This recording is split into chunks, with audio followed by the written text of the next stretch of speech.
Deux chiffres ont suffi à fissurer un édifice que l'on disait stable. 70% de l'électricité française dépendait d'un uranium que le Niger pouvait couper d'une seule signature.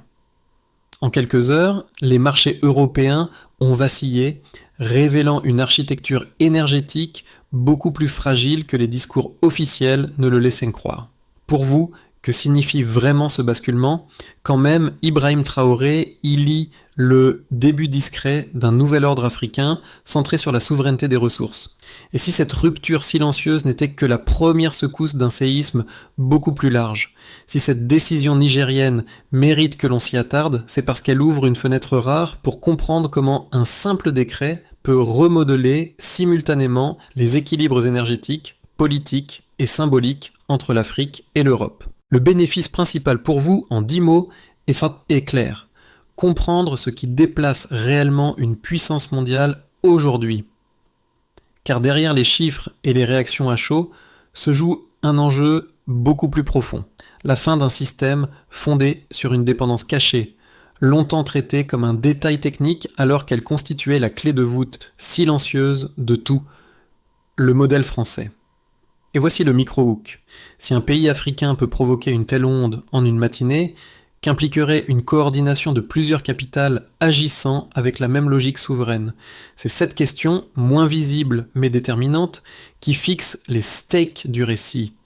Comprendre ce moment, c'est saisir pourquoi un continent longtemps considéré périphérique peut désormais déplacer le centre de gravité sans fracas, uniquement par le contrôle assumé de ses ressources. Le mini-révélé est simple et pourtant décisif. En moins de 24 heures, un décret administratif de quelques lignes a suffi pour exposer une vulnérabilité que l'Europe dissimulait depuis des décennies. Et le premier chiffre qui fissure le décor est brutal. 70% de l'électricité française reposait sur un uranium extrait loin de Paris, dans un pays capable d'en reprendre le contrôle d'un seul geste. Ce point de départ, apparemment technique, reconfigure toute la lecture du moment.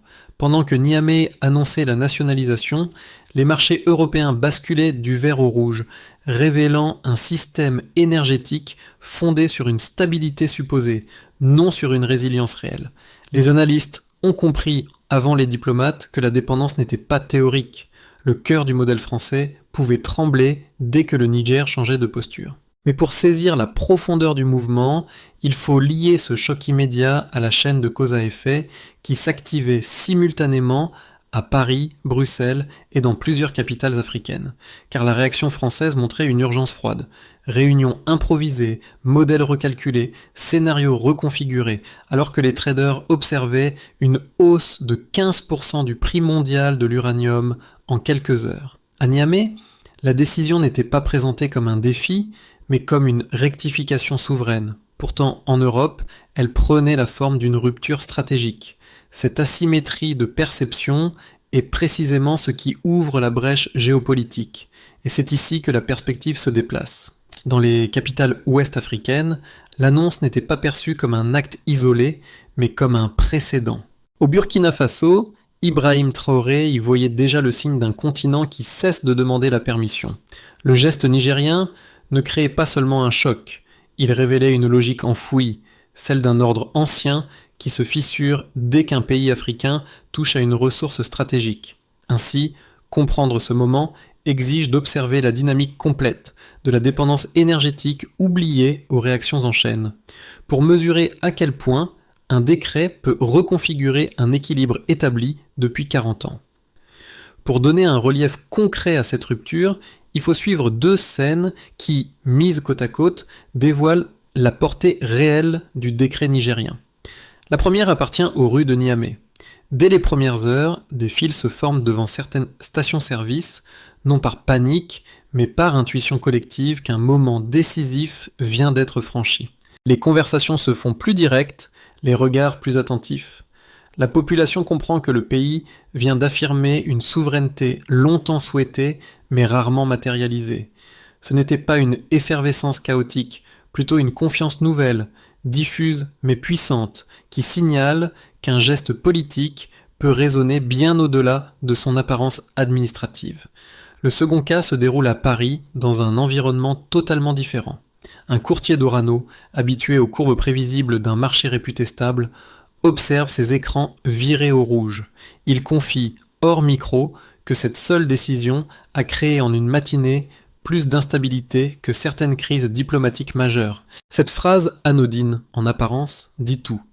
Le modèle énergétique européen était plus sensible qu'on ne le croyait, et un acteur africain pouvait désormais fissurer ses certitudes en silence.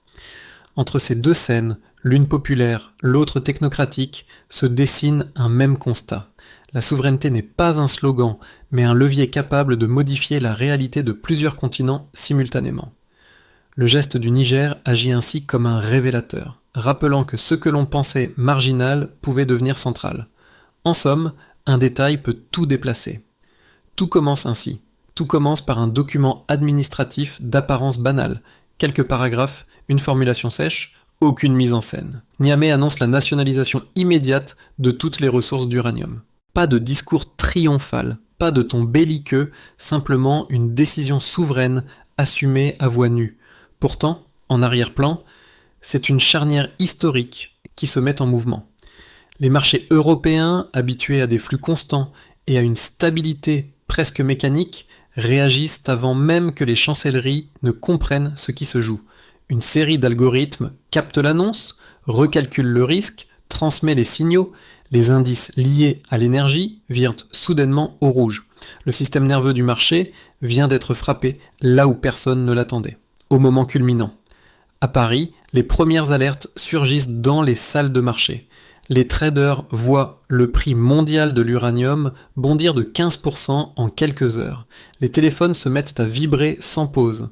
Les analystes cherchent des substituts impossibles à mobiliser dans l'immédiat. Les équipes d'Orano suspendent certaines projections. Les think tanks activent des cellules de crise. Une certitude silencieuse vole en éclats. Un pays longtemps considéré périphérique vient de démontrer sa capacité à infléchir un marché stratégique mondial. Les modèles de risque, bâtis sur des hypothèses de continuité, deviennent obsolètes du jour au lendemain. Les scénarios doivent être réécrits ligne par ligne. Les diplomates, eux, tentent de temporiser, mais l'essentiel leur échappe déjà. Ce n'est pas une provocation, c'est un rééquilibrage. Et c'est précisément dans cette montée en tension qu'intervient un geste inattendu. Depuis Ouagadougou, Ibrahim Traoré salue publiquement la décision du Niger, la décrivant comme un acte fondateur d'un nouvel âge africain. Il ne parle ni de rupture ni de confrontation. Il décrit un continent qui cesse d'être un spectateur résigné. Cette déclaration agit comme un catalyseur politique. Elle signale que le mouvement nigérien n'est pas isolé, mais potentiellement le premier domino d'une série beaucoup plus vaste. Dans les répercussions qui ont suivi, dans les heures suivantes, les effets se propagent. À Niamey, des files se forment devant les stations-service, non par peur, mais par lucidité. Les habitants sentent qu'un basculement historique est en cours. Les conversations dans les rues tournent autour d'un même mot, rarement prononcé avec autant de conviction, souveraineté. Le soutien populaire atteint près de 80%. Au Ghana, au Mali, en Guinée, les conseillers économiques réexaminent en urgence leurs propres contrats miniers. Les rédactions locales questionnent l'ordre établi. Au Nigeria, un débat surgit dans la presse.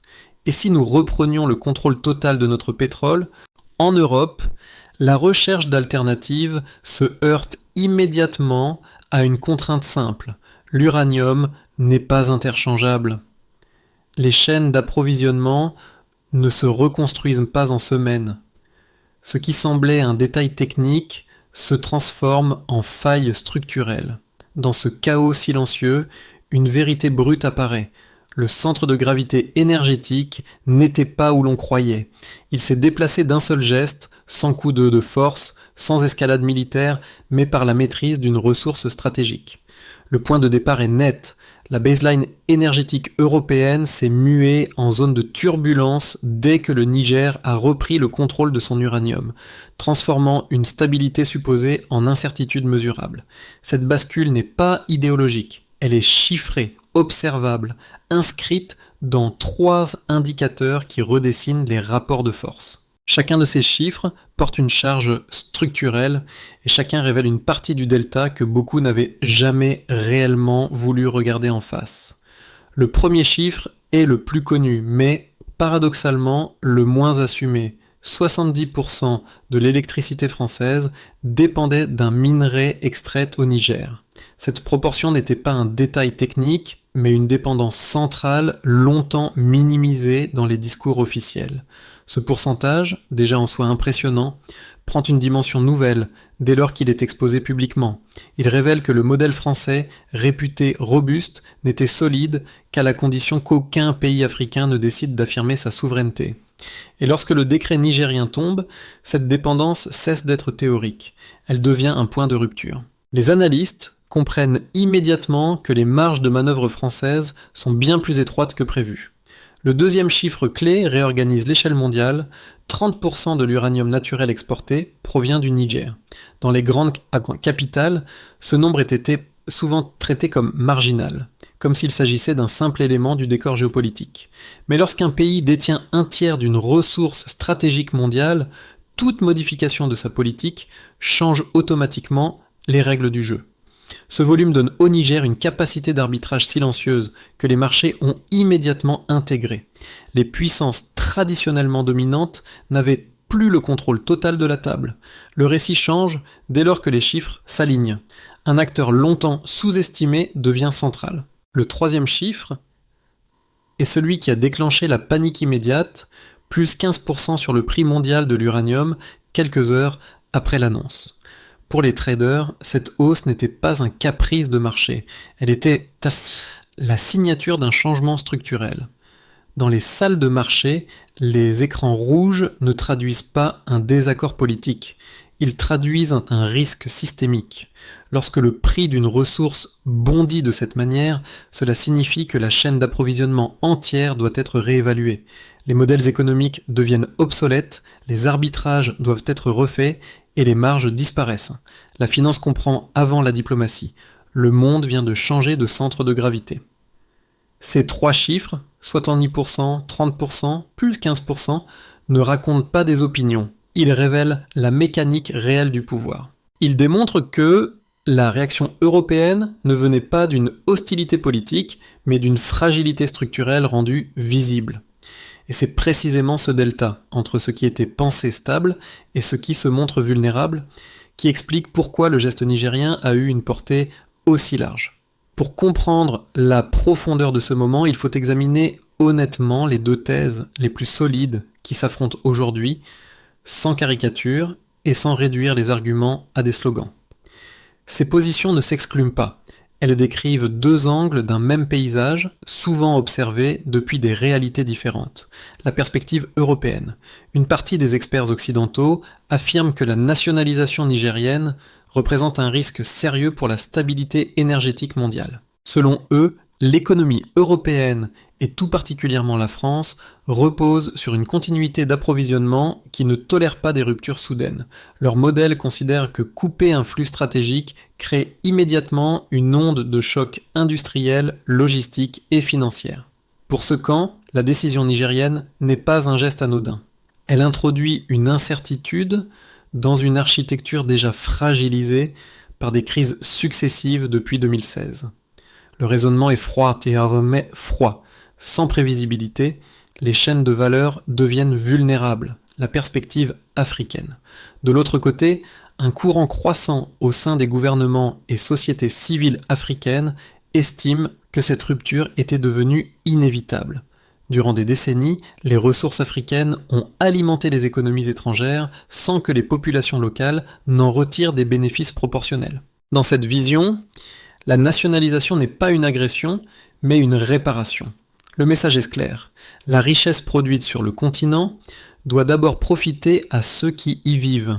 Le soutien populaire d'environ 80% à Niamey conforte cette perception, révélant qu'il ne s'agit pas d'un élan idéologique mais d'une aspiration profonde.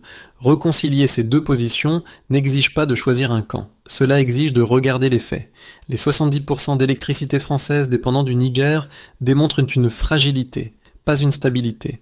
Le plus 15% du prix mondial de l'uranium signale une correction, pas une hostilité. Et le soutien massif de la population nigérienne indique que cette décision correspond à une dynamique intérieure durable.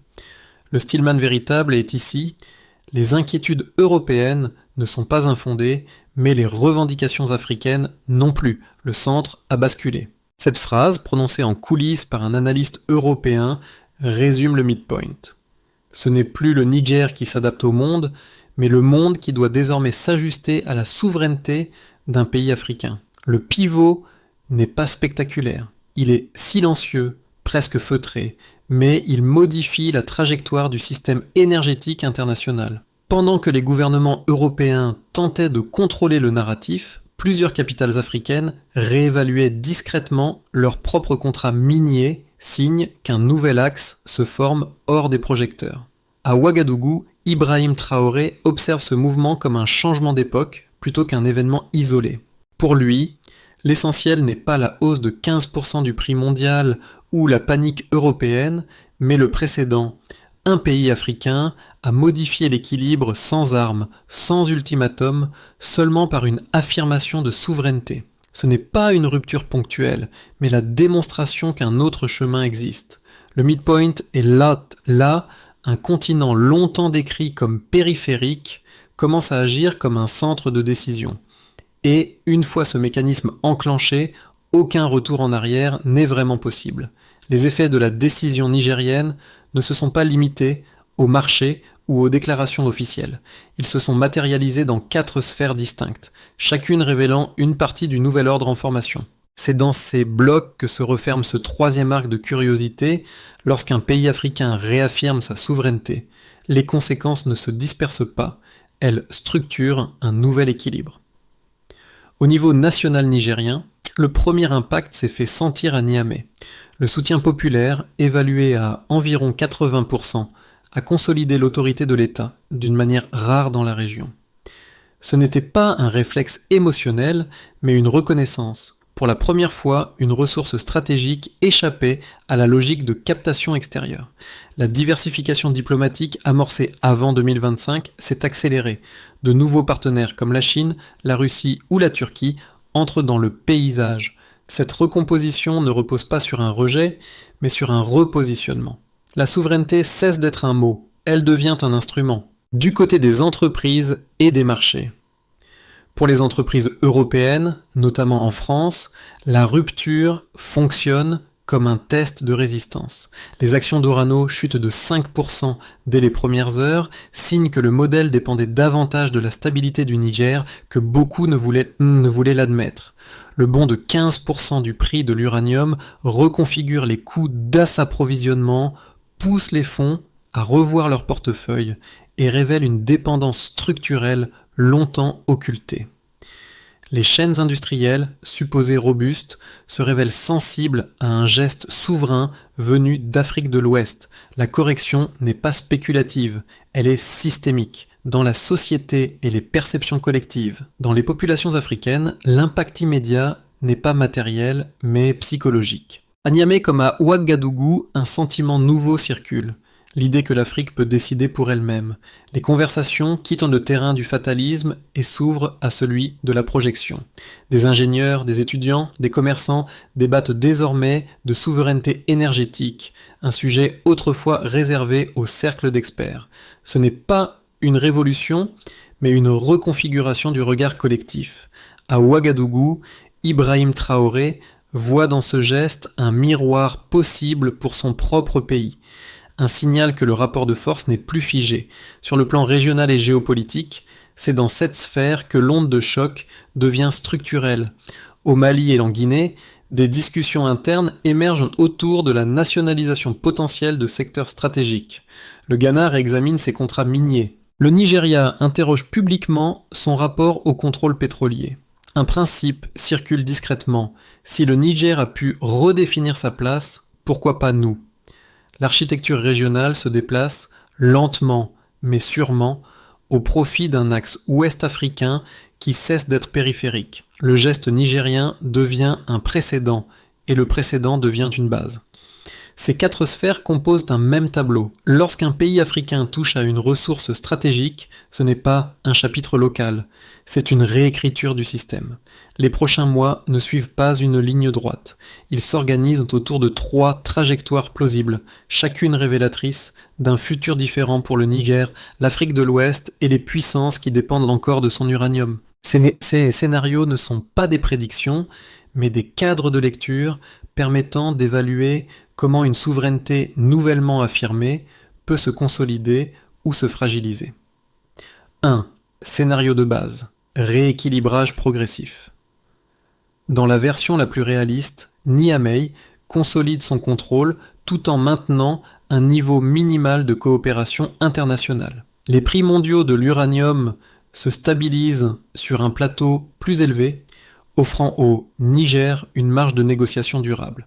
L'Europe, malgré ses efforts diplomatiques, ne parvient pas à rétablir l'accès privilégié qu'elle connaissait autrefois, mais sécurise des accords transitoires pour éviter des ruptures trop abruptes. Dans ce cadre, le geste nigérien devient un état permanent plutôt qu'un moment isolé. 2. Scénario optimiste. Coalition panafricaine assumée.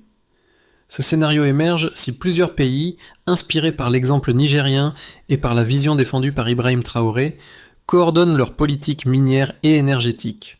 Une coopération structurée pourrait naître entre Niamey, Ouagadougou, Bamako et Conakry.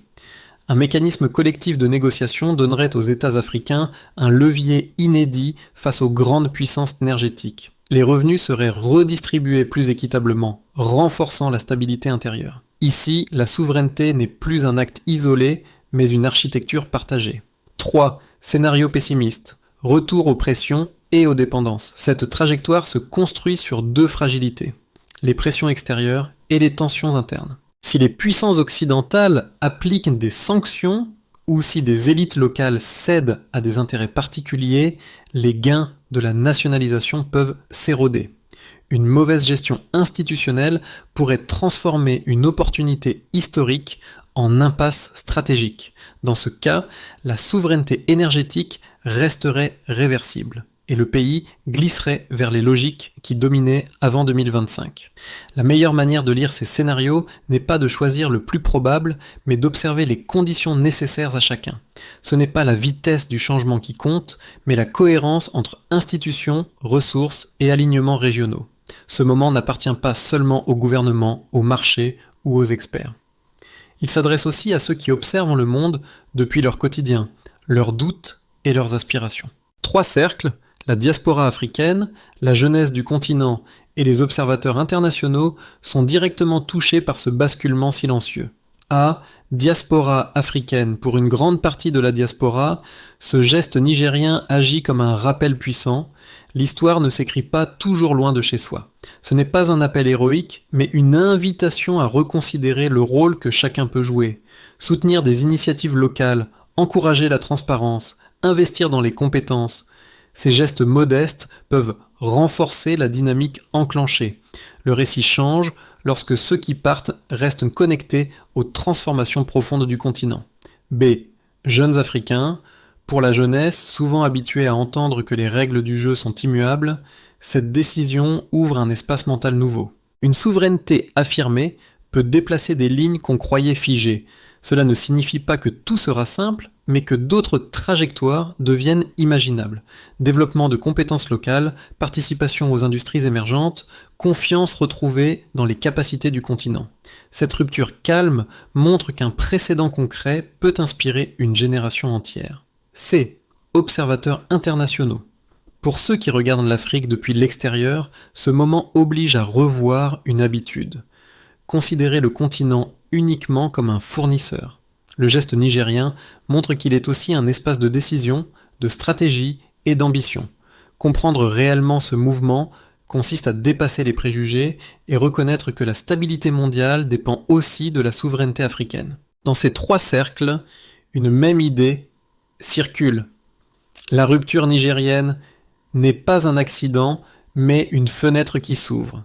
Pour que la souveraineté énergétique ne reste pas un moment symbolique mais devienne une dynamique durable, il faut une architecture précise plutôt qu'un élan ponctuel.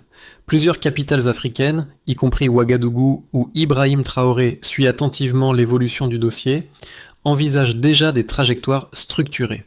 Voici 5 axes essentiels, concrets, mesurables, applicables, qui permettent de transformer un geste politique en système fonctionnel. 1. Créer des institutions de contrôle réellement indépendantes. Elles doivent superviser l'exploitation des ressources, auditer les contrats, publier les données et garantir la traçabilité. Sans transparence, la souveraineté reste vulnérable aux pressions extérieures et aux dérives internes. Ça. 2. Investir dans les infrastructures énergétiques et industrielles locales. La transformation doit se faire sur place. Réseau électrique fiable, centres techniques, capacité de traitement du minerai. C'est la valeur ajoutée locale qui solidifie la souveraineté. Un indicateur simple le mesure, la part de valeur créée sur le sol national. 3. Former massivement les compétences écoles techniques, bourses, partenariats scientifiques, unités de formation proches des sites industriels. Un pays qui maîtrise la transformation maîtrise aussi la négociation. C'est un levier souvent évoqué par les entourages d'Ibrahim Traoré. 4. Bâtir des coopérations panafricaines opérationnelles, Niamey, Ouagadougou, Bamako ou Conakry peuvent mutualiser capacité, expertise et stratégie. Un mécanisme régional d'achat, d'arbitrage et de négociation renforcerait l'autonomie collective. Ça. Définir un cadre d'évaluation partagé. Indicateurs communs, suivi régulier, alerte précoce, ce système garantit la cohérence et évite les retours involontaires à la dépendance.